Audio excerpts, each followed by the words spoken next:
अस्सलाम वालेकुम। प्रोग्राम 10 में खुश आमदीद। मैं हूं इमरान सुल्तान। नाज़रीन, पाकिस्तान में कल भी हम बात कर रहे थे अपने प्रोग्राम में कि एक फलाही रियासत का ख्वाब ज़रूर था, लेकिन पाकिस्तान में इदारों के ऊपर, हुकूमत के ऊपर, इदारों के ऊपर आवाम पर आवाम का ट्रस्ट नहीं है।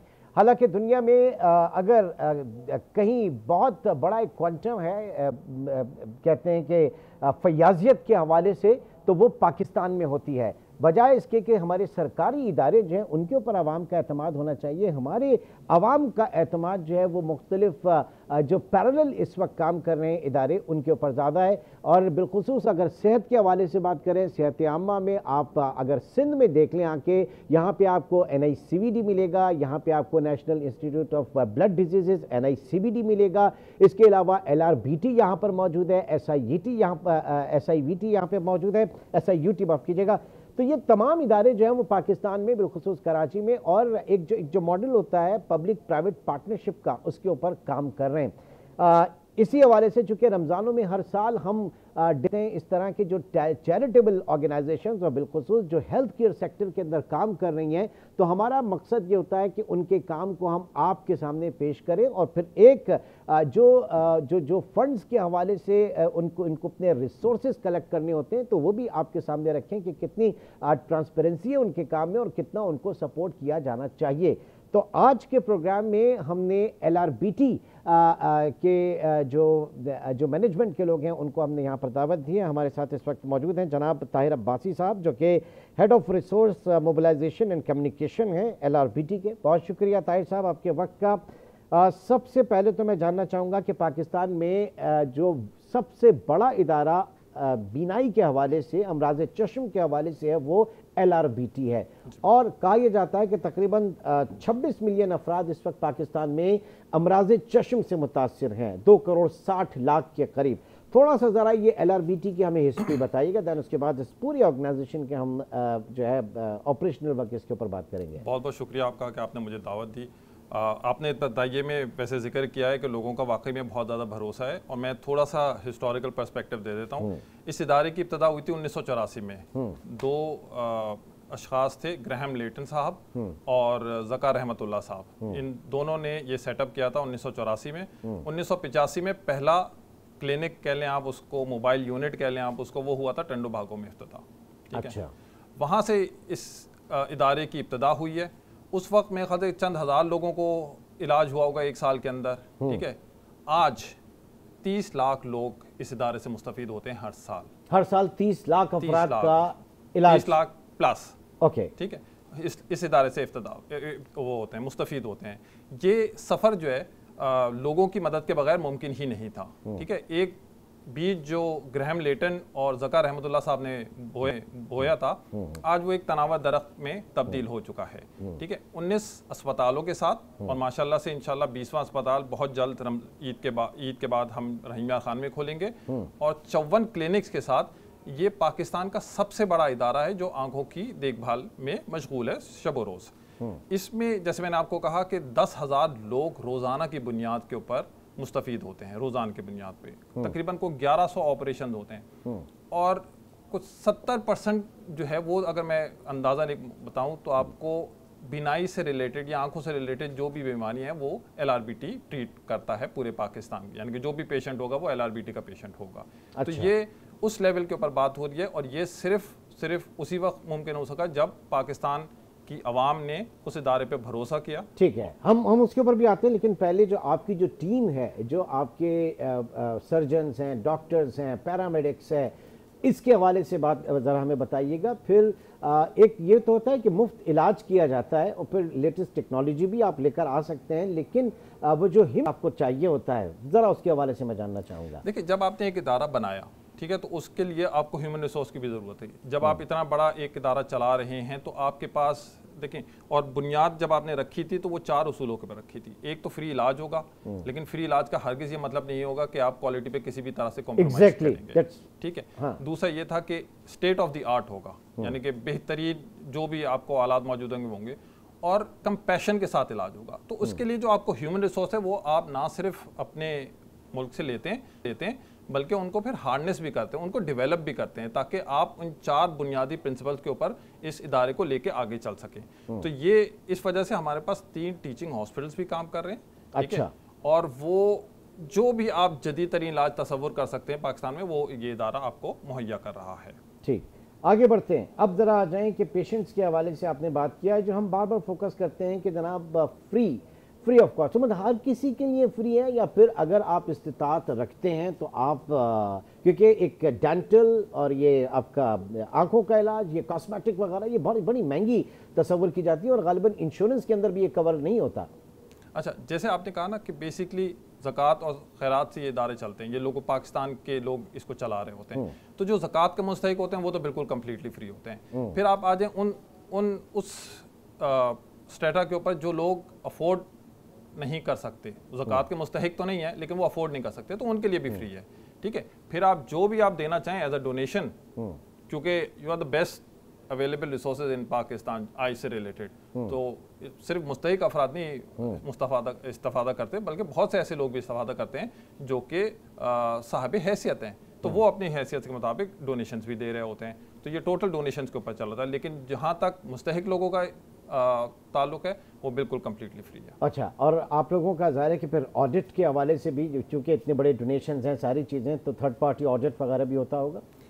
जब इदारा अगेन वो फिर भरोसे वाली बात आ जाती है, जब एक आप इदारा सेटअप करते हैं तो उस पर सबसे ज़्यादा इंपॉर्टेंट ट्रांसपेरेंसी का अमल दखल होता है। तो अनलेस एंड अनटिल आप एक ऑडिट ना करवाएं, और वो भी एक ऐसा कॉर्पोरेट सेटअप में, तो आपके पास एक एक्सटर्नल ऑडिट भी है, एक आपके पास इंटरनल ऑडिट फंक्शन भी है, जो कि आप रेगुलरली आप अपनी एनुअल रिपोर्ट पब्लिश कर रहे होते हैं, और इसी तरीके से आप बिल्कुल जिस तरह एक कॉर्पोरेट एंटिटी आप चल रही थी उस तरीके से चला रहे हैं, जिसकी वजह से लोगों का भरोसा है, और आज हम वहाँ पे हैं जहाँ पे हम। और गवर्नमेंट की तरफ से कुछ ग्रांट्स वगैरह, गवर्नमेंट का क्या आपके साथ कोऑपरेशन है, किस लेवल पे? गवर्नमेंट का कोऑपरेशन है, सूबाई हुकूमतों का हमारे पास है, लेकिन बहुत ही महदूद हद तक है। हम यकीनन चाहते हैं कि वो, हालांकि आफ्टर 18th अमेंडमेंट हेल्थ जो है वो प्रोविंशियल सब्जेक्ट है।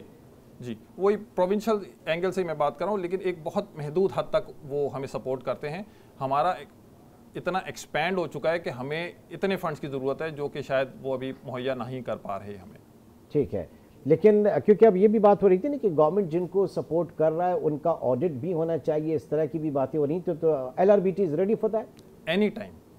मैं तो गवर्नमेंट तो एक तरफ रखते हैं, मैं तो किसी भी पाकिस्तानी शहरी को कहता हूँ, किसी भी दिन आके आप किसी भी LRBT के हॉस्पिटल में, जैसे मैंने कहा ना 19 अस्पताल हैं और 54 क्लिनिक हैं, आप किसी भी दिन आके LRBT को ऑडिट कर सकते हैं। ओके, और जो आपके डोनेशंस जहाँ से आते हैं, सबसे पहले तो मैं जो इन सॉर्ट ऑफ फंड्स उनकी भी बात करेंगे, और फिर दूसरा जो एक लॉजिस्टिक कहें या फिर आई डोनेशंस, मेरे ख्याल से श्रीलंका से गालिबन सबसे ज़्यादा आते थे, उसकी क्या स्टेज है इस वक्त? अच्छा, जहाँ तक फंड्स का ताल्लुक है तो हमें अगेन पाकिस्तान से आपको पाकिस्तान और डायस्पोरा, जो आपका पाकिस्तानी डायस्पोरा वो आपको सपोर्ट कर रहा होता है, तो 80-20 का रफली आपका 80% पाकिस्तान से लेते हैं, 20% आप USA, UK, कनाडा और दूसरे ममालिक से आपके पास आते हैं, तो वो डोनेशन। इसके अलावा इन काइंड डोनेशन भी होती है, आपको ज़मीनें मिलती हैं, आपको बिल्डिंग्स मिलती हैं, जिससे आप क्लिनिक्स खोल रहे होते हैं, लोग क्लिनिक्स बना के देते हैं, तो वो इन काइंड डोनेशन भी होती है। ये सारा तो एक ट्रस्ट के ऊपर है, ट्रस्ट के ऊपर। ठीक है, इसके अलावा जो है बेसिकली हम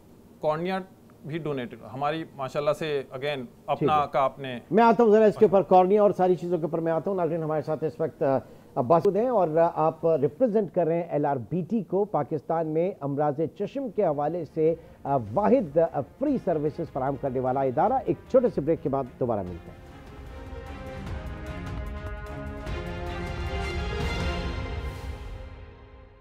वेलकम बैक। ब्रेक पे जाने से पहले भी हमारे साथ मौजूद है ताहिर अब्बासी साहब, मेंबर LRBT।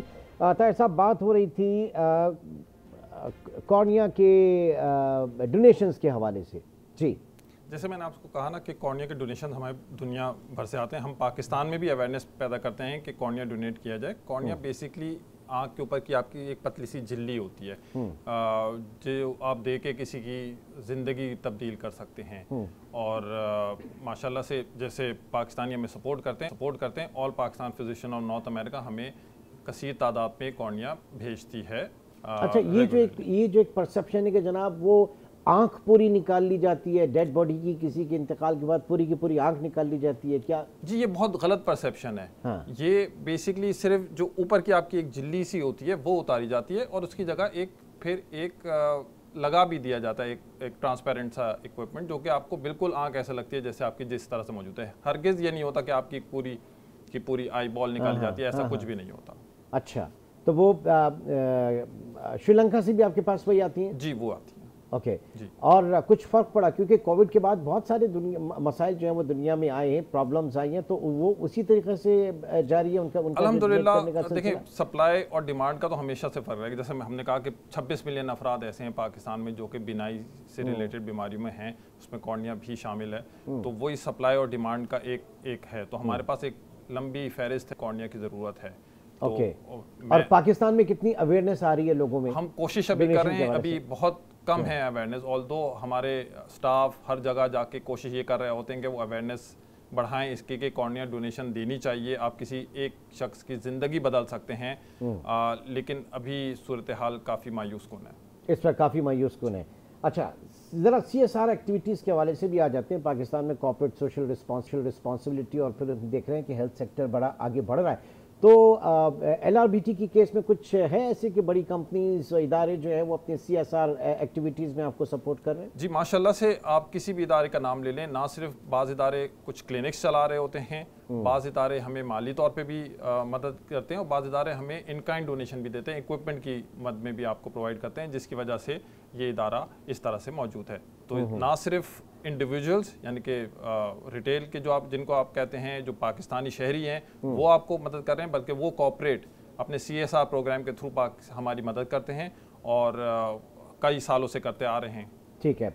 गोइंग फॉरवर्ड जो इस वक्त पाकिस्तान में हमारी इकॉनमी की सूरत हाल है, ज़ाहिर है कि और भी जितने जो अगर मैं एक्सचेंज रेट के हवाले से बात करूं, जो डॉलर जितना महंगा हुआ तो बहुत सारी कंपनियां, इदारे और स्पेशली आपकी तरह के इदारे जो हैं वो अपने एक्सपेंशन प्लान्स के ऊपर नहीं जा पा रहे हैं, उनकी इंपोर्ट जो है वो काफ़ी मुश्किल हो गई है उनके लिए।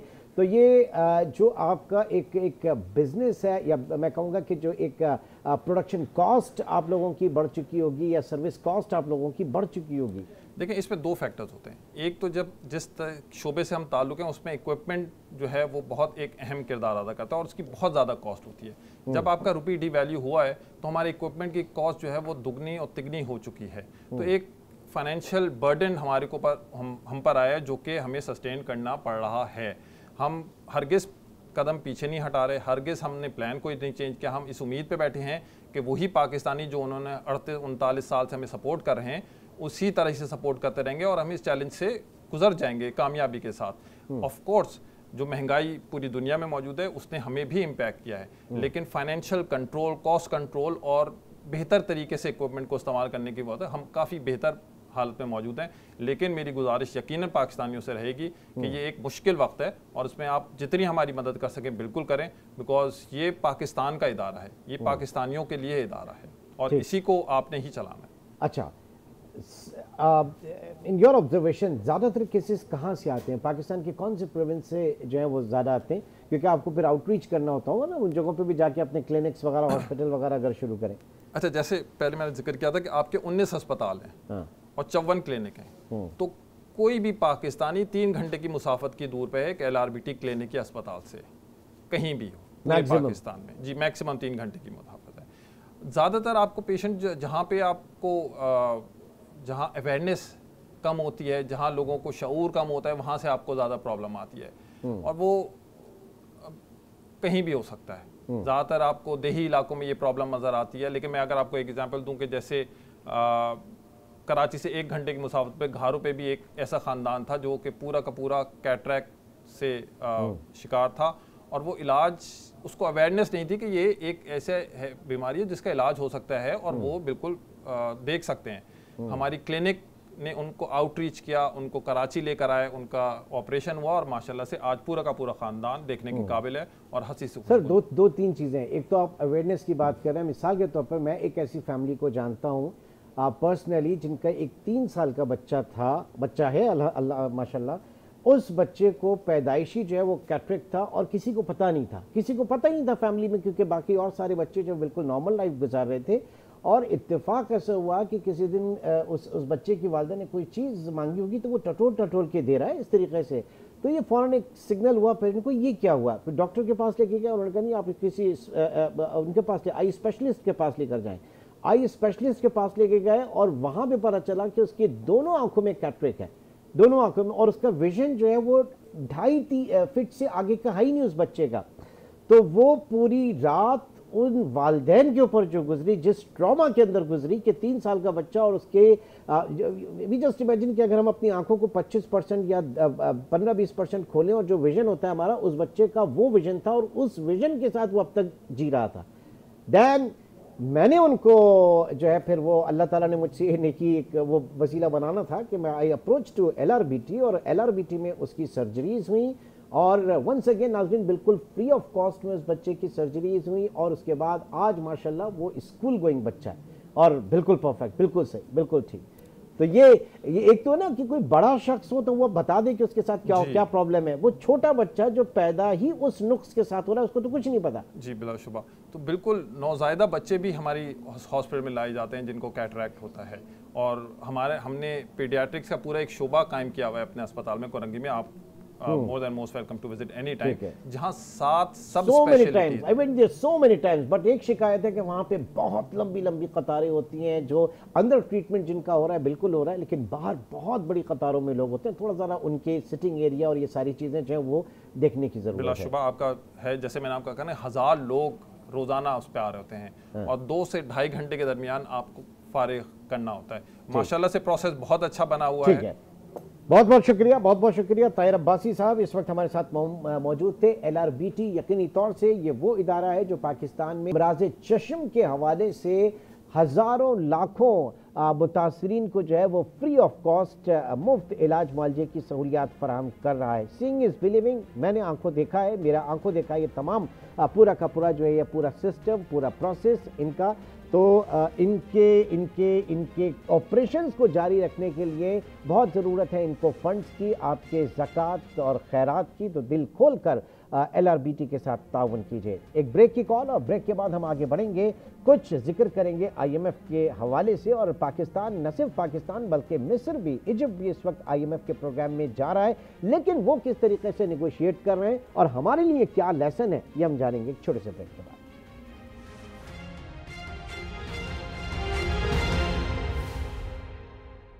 वेलकम बैक नाज़रीन, बात करेंगे IMF प्रोग्राम के हवाले से। दुनिया की दीगर मईशतें भी इस वक्त काफ़ी प्रॉब्लम, बिलखुसूस अगर IMF के ही उन ममालिक जो कि सबसे ज़्यादा कर्ज लेते हैं, जिसमें सर फहरिस्त अगर बात करें तो वो इजिप्ट की है।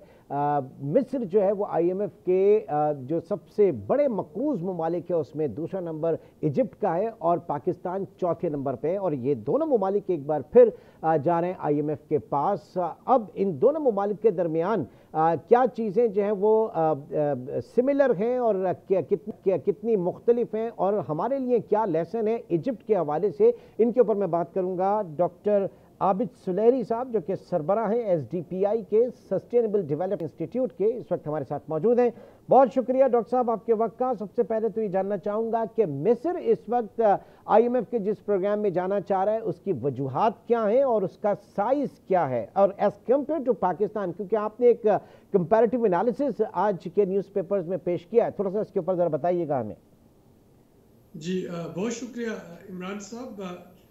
मिस्र जो है वो उसमें IMF के पास बारहा जाने की वही वजूहत है तकरीबन जो कि पाकिस्तान में है।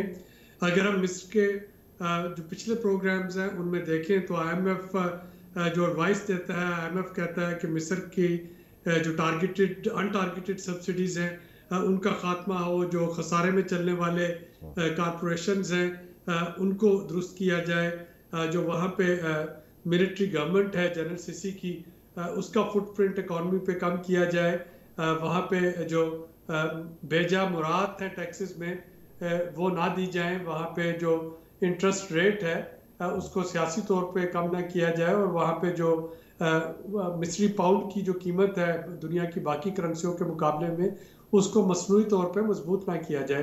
तो तकरीबन मतलब सर ये तो बड़ा मुझे लग रहा है कि कॉपी पेस्ट है, आप इजिप्ट निकाल के पाकिस्तान डाल दें, नथिंग डिफरेंट है। जी बिल्कुल, तकरीबन वो चीज़ें हैं जो कि पाकिस्तान में है।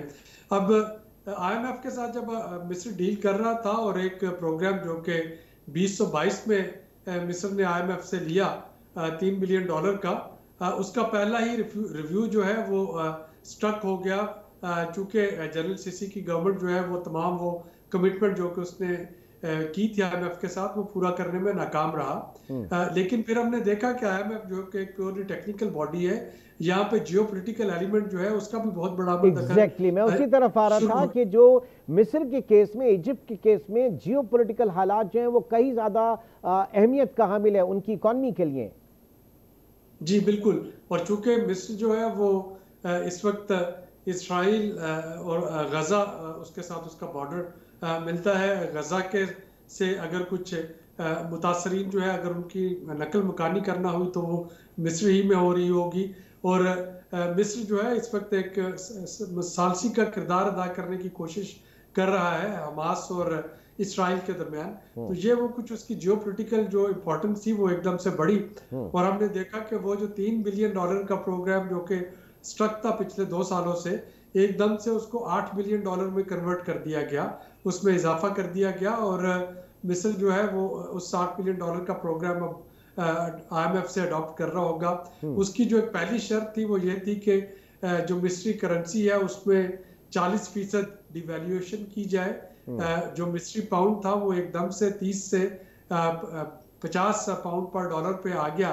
अब ये इतना बड़ा झटका था कि अगर इसको लिक्विडिटी इंजेक्ट किए बगैर किया जा रहा होता तो पूरी मिस्री मईशत जो है वो घुटनों के बल आ जाती, और वहां पे फिर UAE गवर्नमेंट जो है उसने एक रोल प्ले किया, और UAE की जो इक्विटी फंड्स है उन्होंने $35 बिलियन जो है वो मिस्र में इन्वेस्टमेंट का ऐलान किया। उसमें से $10 बिलियन तो ऑलरेडी मिस्र के सेंट्रल बैंक में रिजर्व्स के तौर पे मौजूद है, और $25 बिलियन जो है वो उससे रासुल हिकमा एक बीच सिटी है, तकरीबन 70 किलोमीटर की जो है वो स्ट्रिप है, जो कि अबू धाबी की ये इक्विटी कंपनी बाई कर रही होगी। 700 किलोमीटर की ये स्ट्रिप $25 बिलियन में, और वहाँ पे रासुल हिकमा का एक प्रोजेक्ट जो है वो डेवलप किया जाएगा जिसमें 65% शेयर जो है वो अबू धाबी के होंगे और 35% शेयर जो है वो मिस्र के होंगे। तो जो 2 लेसन हमें लर्न होते हैं इससे, पहला लेसन तो ये है कि जियोपॉलिटिकल इंपॉर्टेंस के बगैर IMF जो है वो आपको बड़े लोन नहीं देती, ऑफर नहीं करती जितने के पाकिस्तान को चाहिए। और दूसरा ये कि जो दोस्त ममालिक से हम सेंट्रल बैंक में डिपॉजिट्स जो हैं वो रखते हैं उनको रोल ओवर भी कराते हैं, अल्टीमेटली किसी ना किसी दिन उनके बदले में मुल्कों को अपने एसेट्स जो हैं वो देना होते हैं, खा वो हबर टोटा हो, खा वो रासुल हिकमा हो मिस्र में, या वो हम देखें कि बहुत से अफ्रीकी ममालिक यहाँ पे इसको सर इस एंगल से अगर देखें, वो जो कहा जा रहा है कि जनाब पाकिस्तान में भी जो हमारे फ्रेंडली कंट्रीज हैं, जो दोस्त ममालिक जो हमें कर्ज दे रहे हैं, बजाय इसके कि वो कर्ज दें, वो चाह रहे हैं कि पाकिस्तान में इन्वेस्टमेंट के अंदर आए, इक्विटी इन्वेस्टमेंट में आए, और फिर दूसरा कंपनीज के बोर्ड के ऊपर रिप्रेजेंटेशन जो है वो डिमांड कर रहे हैं। तो अल्टीमेटली ये चीज़ फिर वही होनी है जो आप इजिप्ट के अंदर की बात कर रहे हैं। जी बिल्कुल, यही मैं कहना चाह रहा हूँ कि दोस्त ममालिक ठीक है कि आपकी मुसीबत में आपके काम आते हैं। ये आर्गूमेंट दिया जा सकता है कि अगर अबू धाबी वहाँ पे $35 बिलियन इन्वेस्ट करने का ऐलान ना करता तो जो 40% डिवैल्यूएशन के बाद मिस्र में एक कोहराम मच जाता और माशी तौर पे मिस्र ट्रिपल हो जाता। लेकिन चूंकि फौरन आपकी जो लिक्विडिटी थी उसका इंजेक्शन अश्योर हो गया, तो हमने देखा कि मिस्र जो है वो मैक्रो इकोनॉमिक इंडिकेटर भी उसके स्टेबल हो गए, और वहाँ पे उस तरीके का वो जो है कैओस नहीं आया जो कि अदरवाइज आ सकता था। लेकिन इसका सर फ्लिप साइड ये भी तो हम अगर देखें इसमें कि ये जो जियोपॉलिटिकल इंपॉर्टेंस है उसकी, और इसी की वजह से 3 बिलियन का प्रोग्राम जो है वो अचानक से 8 बिलियन कर दिया गया, तो उसमें आगे जो कंसेशंस मिलते हैं, क्योंकि वो ये भी बड़े सियासी कंसेशंस होते हैं, और पाकिस्तान में पिछली जो लास्ट टाइम नून लीग की हुकूमत थी, हमने देखा कि 17 कंसेशंस जो है वो IMF की तरफ से मिले थे। जी बिल्कुल, और उस वक्त क्योंकि पाकिस्तान की अफगानिस्तान में जरूरत थी, बाराक ओबामा एडमिनिस्ट्रेशन के साथ पाकिस्तान के ताल्लुकात अच्छे थे, तो हमने देखा कि वो कंसेशंस भी मिले और वो प्रोग्राम भी कंप्लीट हो गया। तो अब गोइंग फॉरवर्ड चूंकि अफगानिस्तान से नेटो के विड्रॉल के बाद वो कंसेशन जो है, जो जियोपॉलिटिकल इंपॉर्टेंस है उसमें कमी आई है पाकिस्तान की, तो जाहिर है कि जो भी हम प्रोग्राम ले रहे होंगे हमें ये जहन में रखना होगा कि हम जो भी कमिटमेंट कर रहे हैं वो कमिटमेंट पूरी करना होगी। इसमें कंसेशन मिलने के चांसेस चले। एक तो हमने ये कहा कि इजिप्ट के पास ये बार्गेनिंग टूल, एक मैं कहूँगा कि जो जियो पोलिटिकल इम्पोर्टेंस पाकिस्तान के हालात में, यहाँ पे एक खत लिखा गया जनाब पाकिस्तान तहरीक इंसाफ या आप कह लें कि सुन्नी इत्तेहाद काउंसिल वटेवर जो भी आप कहें कि उनकी तरफ से IMF को एक लेटर लिखा गया और उसके बाद अब जो है वहाँ पे वर्ल्ड बैंक और IMF के दफ्तर के बाद जो है वो मुजाहरे वगैरह भी किए जा रहे हैं। क्या इसका कुछ असर पड़ेगा पाकिस्तान की बार्गेनिंग पे IMF के साथ? देखिए बहुत ज्यादा नहीं पड़ेगा, क्योंकि IMF जो है वो इन मामलात में इन्वॉल्व नहीं होती और IMF का जो ऑफिशियल रिस्पांस आया सुन्नी इत्तेहाद काउंसिल के लेटर पे वो भी यही था कि जी IMF का ये मैंडेट नहीं कि वो मुल्कों के जो सियासी तनाज़ात हैं इंटरनली उनको देखे, लेकिन बहरहाल इसका जो असर है वो IMF के एग्जीक्यूटिव बोर्ड पे पड़ेगा या उसका असर जो है वो आपकी क्रेडिट वर्दीनेस पे पड़ता है। और निगोसिएशन के वक्त निगोसिएशन पावर जो है उसके ऊपर पड़ेगा पाकिस्तान की। देखिए चूंकि जो मिशन होगा वो जाके एग्जीक्यूटिव बोर्ड में अपनी सिफारिशात देगा। अब एग्जीक्यूटिव बोर्ड में वो ममालिक है डायरेक्टर्स के तौर पे बैठे हुए, जिनमें से कुछ ममालिक की बराह रास्त दिलचस्पी भी है पाकिस्तान के अंदरूनी मामलात पे और वहाँ पे इसका असर जो है वो पड़ सकता है। और इसका दूसरा असर जो है वो रिस्क फैक्टर पे पड़ता है। जब भी किसी मुल्क को कर्जा दिया जाता है या उसकी क्रेडिट रेटिंग की जाती है तो उसमें जो रिस्क होते हैं उनको हाईलाइट किया जाता है कि क्या क्या खतरात हो सकते हैं उस कर्जे को, रिस्क क्या है। तो IMF जो पाकिस्तान की जो पॉलिटिकल स्टेबिलिटी है वो बहरहाल उसका जो रिस्क फैक्टर है वो हाई हो जाएगा, जिसका मतलब ये होगा कि पाकिस्तान की क्रेडिट वर्दीनेस जो है वो थोड़ी मुतासर होगी। यानी इसका नुकसान पहुंचेगा, रियासत को इसका नुकसान पहुंचेगा। मैं इसलिए क्योंकि IMF से जब हम डील कर रहे हैं तो आपने खुद इस्टेब्लिश किया कि इन जो इजिप्ट के केस में पॉलिटिकल जो है वो डायमेंशन इस प्रोग्राम की ज़्यादा है, तो पाकिस्तान में भी बजाय मेरिट के ऊपर IMF प्रोग्राम को लिया जाए उसमें पॉलिटिकल इन्फ्लुएंस जो है वो उनका या उनके अपने इंटरेस्ट जो हैं वो ज़्यादा काउंट होंगे। जियो पोलिटिकल, जी बिल्कुल जियो पोलिटिकल जो है वो तो काउंट होते हैं। ये जो पोलिटिकल मामला है ये डायरेक्टली शायद ना है, लेकिन ये एग्जीक्यूटिव बोर्ड के कुछ मेंबरान की राय जो है ये उनको इन्फ्लुएंस कर सकता है या कम से कम पाकिस्तान को निगोशिएट करते हुए थोड़ी सी बार्गेनिंग पार जो है पाकिस्तान की उसमें कमी जरूर महसूस होगी। इन तमाम जो चीजें अनफोल्ड हो रही है इस वक्त। ठीक है, what's the way forward sir?